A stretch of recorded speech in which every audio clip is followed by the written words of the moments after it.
How many of you guys watch Hallmark Channel? You know, the typical plot.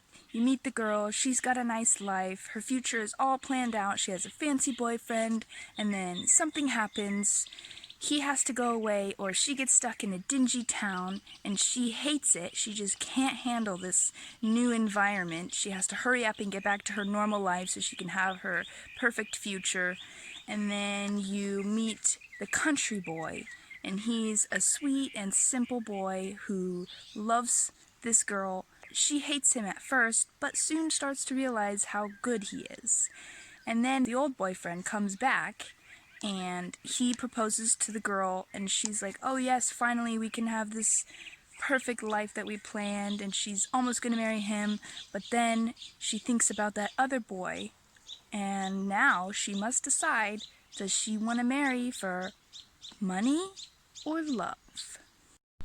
We all know what she chooses. She chooses the country boy because she wants to marry for true love. Most of these Hallmark movies are pretty unrealistic. I mean, she's dating this guy for like 7 years, and then she goes away and falls in love with this other guy in just 3 days. Come on. However, there is a little bit of truth to these stories, and here's why. Very often, we like to have our life planned out. We like to know what's going on and know what we're supposed to do so that we can just move on and succeed in life, right? Especially for females. A spiritual father of mine once told me that the heart of women like to plan. And this is true. I mean, how many of you females out there already know a few things about how you want your wedding to go in the future?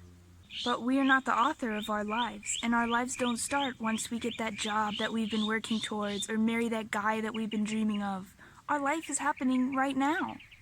There's a great book that I just read. It's called Pray, Decide, and Don't Worry, and it's a book about discernment and how to find out what God is calling us to do in our lives. It's written by Bobby and Jackie Angel with Father Mike Schmitz, and it's a great book for anyone who is just sick and tired of waiting around for something that God wants them to do in their lives.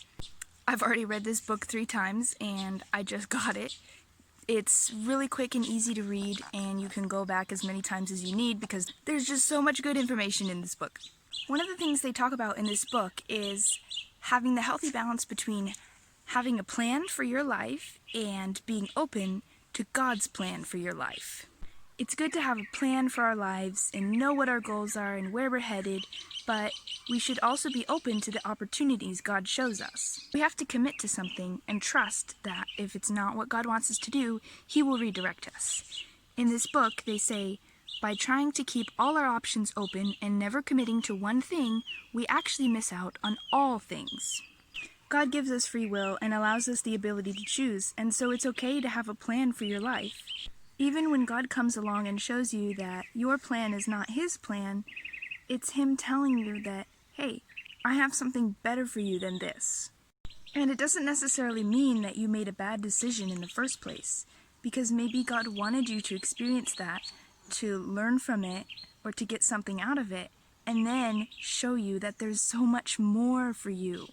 God is the only one who truly knows us. He knows us better than we know ourselves. And so a lot of times when we think something is good for us, God is saying, no, actually, there's something so much better. All you have to do is trust me, and I will show you what will make you truly happy. So don't be afraid to make decisions, because all you have to do is pray, decide, and don't worry. Just like the girls in the Hallmark movies, it's okay to have a plan for your life. And when God comes along and shows you that there's something even better for you, don't be afraid to change and take that opportunity.